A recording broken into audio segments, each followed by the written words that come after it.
வணக்கம். நான் உங்கள் மோகனா. வங்காளதேசத்தில் கோர விபத்து. பள்ளி மீது போர் விமானம் விழுந்து மாணவர்கள் உள்பட 20 பேர் பலி. 160 பேருக்கு மேற்பட்டவர்கள் படுகாயம். டாக்கா ஜூலை 22 வங்காளதேசத்தில் பயிற்சியின் போது பள்ளி மீது போர் விமானம் விழுந்து மாணவர்கள் உள்பட 20 பேர் பலியாகினர். 160க்கும் மேற்பட்ட மாணவர்கள் காயமடைந்தனர். வங்காளதேசத்தின் குர்மிடோலா என்ற இடத்தில் அந்த நாட்டின் விமானப்படை தளம் உள்ளது. இங்கு வழக்கமாக வீரர்கள் விமானத்தில் பயிற்சி மேற்கொள்வது வழக்கம். இதன்படி நேற்று பிற்பகல் 1 மணிக்கு F-7BGI என்ற போர் விமானம் பயிற்சியில் ஈடுபட்டது. இதில் விமானி மற்றும் பயிற்சி வீரர்கள் இருந்தனர். இந்த விமானம் சீனாவின் தயாரிப்பாகும். பள்ளி மீது விழுந்தது. விமானம் புறப்பட்ட சிறிது நேரத்தில் விமானியின் கட்டுப்பாட்டை இழந்து தலைநகர் டாக்காவின் உத்ரா பகுதியில் உள்ள 2 மாடிகள் கொண்ட பள்ளிக்கூடம் மீது அந்த விமானம் விழுந்து நொறுங்கியது. சிறிது நேரத்தில் அந்த விமானம் கொழுந்துவிட்டு எரிந்தது. இதில் அங்கு தேர்வு எழுதி கொண்டிருந்த மாணவர்கள் படுகாயமடைந்தனர். இதனை கேள்விப்பட்டதும் மாணவர்களின் பெற்றோர்கள் பதறி அடித்துக் கொண்டு அங்கு ஓடிச் சென்றனர். இந்த சம்பவத்தால் பள்ளி வளாகம் போர்க்களம் போல் காட்சியளித்தது. இதனை அடுத்து அங்கு விரைந்த தீயணைப்பு வீரர்கள் தண்ணீரை பீச்சி அடித்தனர். இதற்காக இராணுவ ஹெலிகாப்டர்களும் அங்கு வரவழைக்கப்பட்டன. அவர்களது பல மணி நேர போராட்டத்துக்கு பிறகு தீ கட்டுக்குள் கொண்டு வரப்பட்டது. 20 பேர் பலி. மற்றொரு புறம் படுகாயம் அடைந்தவர்களை மீட்கும் பணியும் துரிதமாக நடைபெற்றது. எனினும் இந்த விமானத்தில் சிக்கி விமானி மற்றும் மாணவர்கள் உள்பட 20 பேர் உடல் கருகி பலியானார்கள். படுகாயம் அடைந்தார்கள். மேற்பட்ட 160 பேர்களும் படுகாயமடைந்து மேற்பட்ட மாணவர்களுக்கும் தீவிர சிகிச்சை அளிக்கப்பட்டு வருகிறது. பள்ளி வளாகத்தில் ஏற்பட்ட இந்த விபத்து நாட்டையே உலுக்கியது. எனவே விபத்துக்கான காரணம் குறித்து விமான போக்குவரத்து துறை அதிகாரிகளின் தீவிர விசாரணை நடத்தி வருகின்றனர். இது ரொம்பவும் வருத்தமாக இருக்குது. அடிக்கடிக்கு இந்த பள்ளியில நிறைய பள்ளிகளில் மோதுது. அதெல்லாம் கண்டிப்பாக கவனிக்கணும். இந்த 20 குடும்பத்தை குழந்தைங்க பலியாயிருக்காங்க. அந்த குடும்பத்துக்கு நிறைய இழப்புகள், ஒரு குழந்தைங்களும் இறந்துருக்காங்க. அதெல்லாம் கண்டிப்பாக இதெல்லாம் அரசாங்கம் பொறுப்பேற்றுக்கணும். 160 பேர் படுகாயமடைந்திருக்கார்கள். அவர்களுடைய மாணவர்களுடைய பெற்றோர்களும் கண்டிப்பாக உங்களுடைய ரொம்ப பேரிழப்பு. இதெல்லாம் நாங்கள் எவ்வளோ சொன்னாலும் அது அடங்காது. கண்டிப்பாக இதெல்லாம் பெரிய பெரிய ஆளுங்கெல்லாம் இதை முயற்சி பண்ணணும். அடுத்த நியூஸ் என்னன்னா பாருங்க. வைஷ்ணவி கோவிலுக்கு செல்லும் மலை பாதையில் நிலச்சரிவு. ஜம்மு காஷ்மீர் ஜூலை 23 காஷ்மீரில் பெய்த கனமழை காரணமாக வைஷ்ணவி தேவி கோயில் மலைப்பாதையில் நிலச்சரிவு ஏற்பட்டது. இதில் அரக்கோணத்தை சேர்ந்த பக்தர் உயிரிழந்தார். மேலும் 9 பேர் படுகாயமடைந்தனர். உத்தரகாண்ட் மாநிலத்தில் 6 மாவட்டங்களில் கனமழை முதல் மிக கனமழை வரை பெய்யும் என ஆரஞ்சு எச்சரிக்கை விடுவிக்கப்பட்டது. டோராடுன், தெக்ரி, பௌரி, நைனிடால், சம்பவுத், உத்தம் சிங் நகர் ஆகிய இடங்களிலும் பலத்த காற்றுடன் கூடிய மின்னல் ஏற்பட்ட வாய்ப்பு உள்ளதாக வானிலை மையம் தகவல் தெரிவித்தது. இந்நிலையில் பல பகுதிகளில் கனமழையானது பெய்து வருகிறது. அதன் ஓரிரு பகுதியாக ஜம்மு காஷ்மீர் உள்ளிட்ட இடங்களிலும் மழை பெய்து வருகிறது. இதன் காரணமாக வைஷ்ணவி தேவி கோவிலுக்கும் யாத்திரை செல்லும் பக்தர்கள் முக்கிய முகாமான கத்ராவிலும் கனமழை கொட்டி தீர்த்தது.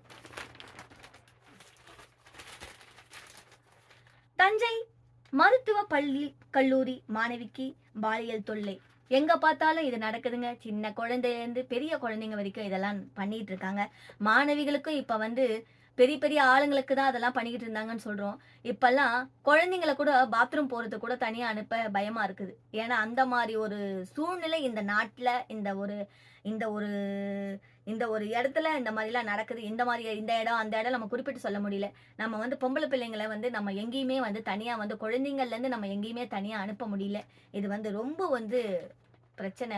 எங்க பார்த்தாலும் தஞ்சையில, பெரியாயில, கோடம்பாக்கம் எங்க பார்த்தாலுமே இது ரொம்ப பொம்பளைங்களை ரொம்ப ஒரு இதுவா இருக்காங்க. அதெல்லாம் பார்த்து இதெல்லாம் நடக்கணும். இப்ப நான் படிக்கிறேன், கேளுங்க. தஞ்சை மருத்துவ கல்லூரி மாணவிக்கு பாலியல் தொல்லை. தஞ்சாவூர் ஜூலை 22 தஞ்சை மருத்துவக் கல்லூரி மாணவிக்கு பாலியல் தொல்லை கொடுத்த மாணவர் மீது உரிய நடவடிக்கை எடுக்க வேண்டும் என கூறி சக மாணவ மாணவியர்கள் வகுப்புகளை புறக்கணித்ததால் பரபரப்பு ஏற்பட்டது. மாணவிக்கு பாலியல் தொல்லை கொடுத்தது எப்படின்னு இப்ப விவரமாக பார்ப்போம். தஞ்சை மருத்துவக் கல்லூரியில் டாக்டர் அல்லாத மருத்துவம் சார்ந்த பட்டய படிப்பில் படித்து வரும் மாணவி ஒருவருக்கு கடந்த சில நாட்களுக்கு முன்பு அதே கல்லூரி மாணவர் ஒருவர் பாலியல் தொல்லை கொடுத்ததாக கூறப்படுகிறது. இது குறித்து பாதிக்கப்பட்ட மாணவி கல்லூரி நிர்வாகத்திடம் புகார் அளித்தும் உரிய நடவடிக்கை எடுக்கப்படவில்லை என தெரிவிக்கிறது. வகுப்புகளை புறக்கணித்தனர். இந்த நிலையில் மாணவிக்கு பாலியல் தொல்லை கொடுத்த மாணவர் மீது உரிய நடவடிக்கை எடுக்க வேண்டும் என வலியுறுத்தி 100க்கும் மேற்பட்ட மாணவ மாணவிகள் நேற்று வகுப்புகளை புறக்கணித்து மருத்துவக் கல்லூரி வளாகம் முன்பு கூடியதால் பரபரப்பு ஏற்பட்டது.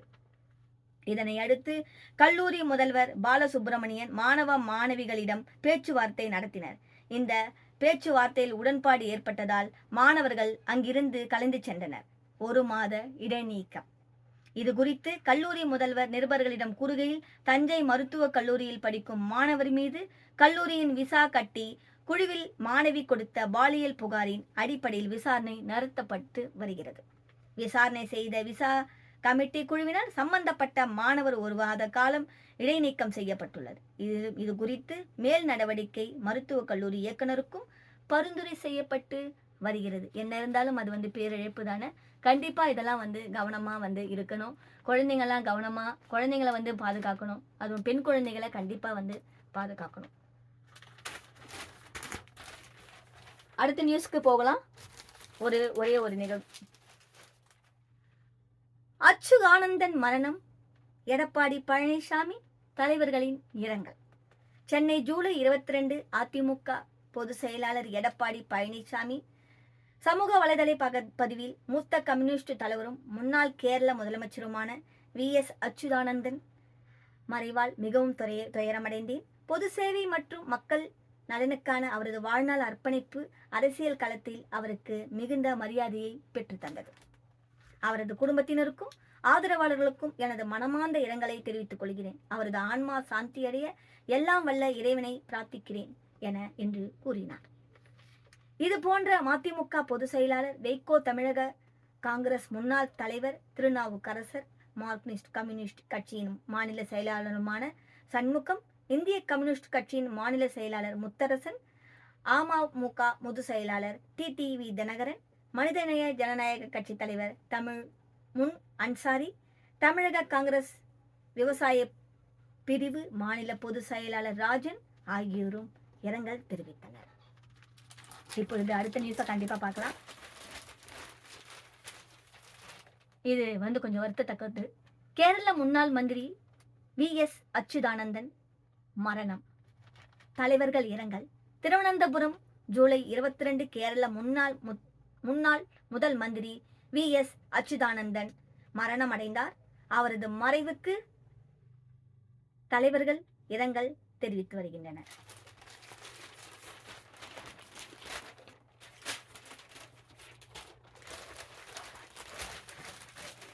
அடுத்த நியூஸை பார்க்கலாம். ஆளுங்கட்சி தரப்பு மட்டும் பேசுகிறது, சபையில் என்ன பேச அனுமதிக்கவில்லை.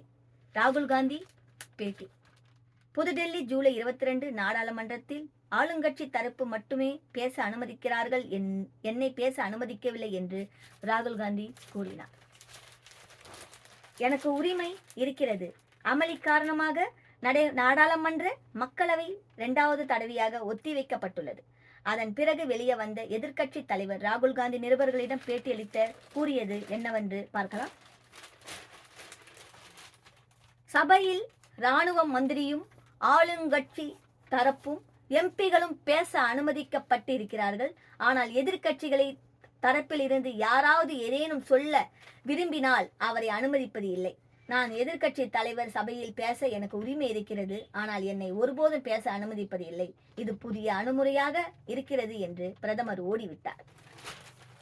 அவர்கள் அனுமதித்ததால் விவாதம் நடக்கும். அரசு தரப்பு ஏதேனும் சொன்னால் அதற்கு பதில் சொல்ல எங்களுக்கும் வாய்ப்பு தருமாறு பாதிக்கப்பட்டவர்கள் கேட்கிறோம்.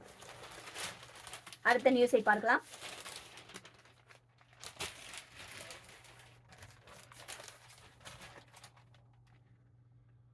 ஆபரேஷன் சிந்தூர் நடவடிக்கை மூலம் இந்தியாவின் இராணுவ வலிமையைக் கண்டு உலகமே வியந்தது.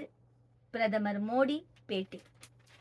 புதுடெல்லி ஜூலை 22 ஆபரேஷன் சிந்தூர் நடவடிக்கை மூலம் இந்தியாவின் இராணுவ வலிமையைக் கண்டு உலகமே வியந்து என்று பிரதமர் மோடி கூறினார்.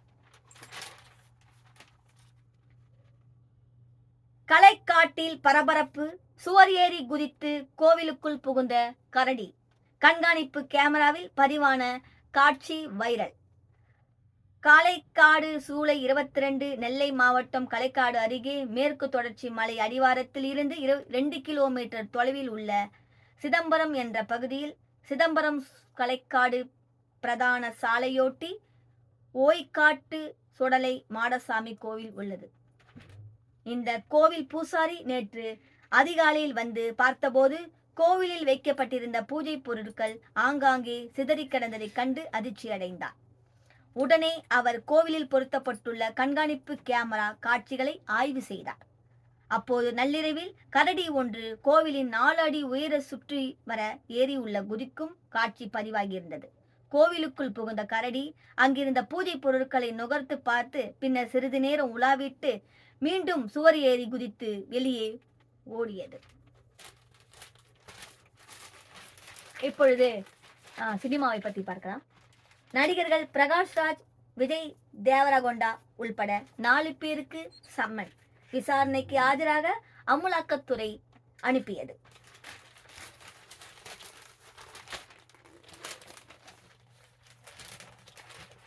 பட்டாசு பத்தி இப்ப பார்க்கலாம். ஒரு சின்ன இது. சிவகாசியில் பட்டாசு ஆலை வெடி விபத்தில் பெண்கள் உள்பட 3 பேர் பலி, 2 பேர் படுகாயம், அறைகள் தரைமட்டம்.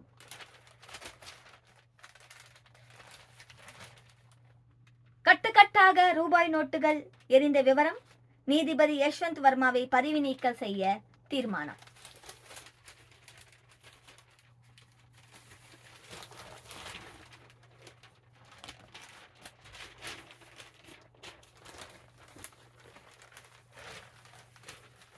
இப்பொழுது விளையாட்டை பற்றி பார்க்கலாம்.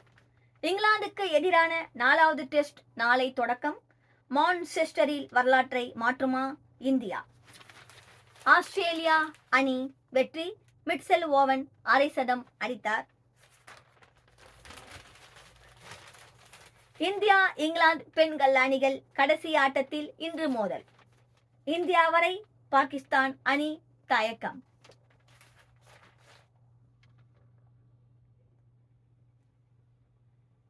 பெண்கள் உலக கோப்பை செஸ் போட்டியில் அரை இறுதிக்கு திவ்யா தகுதி பெற்றுள்ளார்.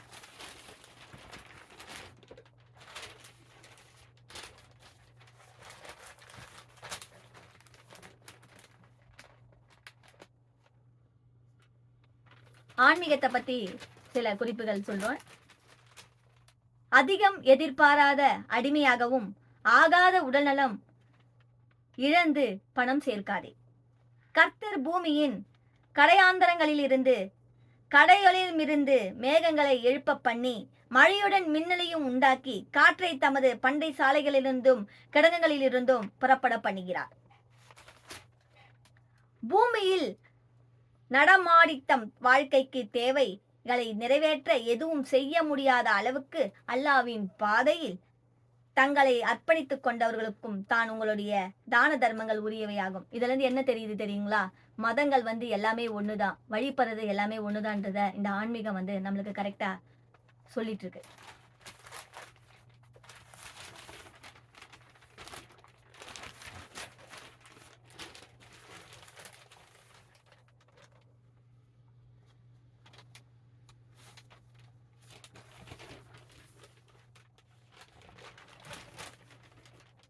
கோவில் அன்னதானம் வாங்க சென்றபோது விஷவண்டு கடித்து கணவன் மனைவி பலி. மேலும் 3 பேருக்கு தீவிர சிகிச்சை. அப்படி அதுவே ஆஃப் ஆகுது.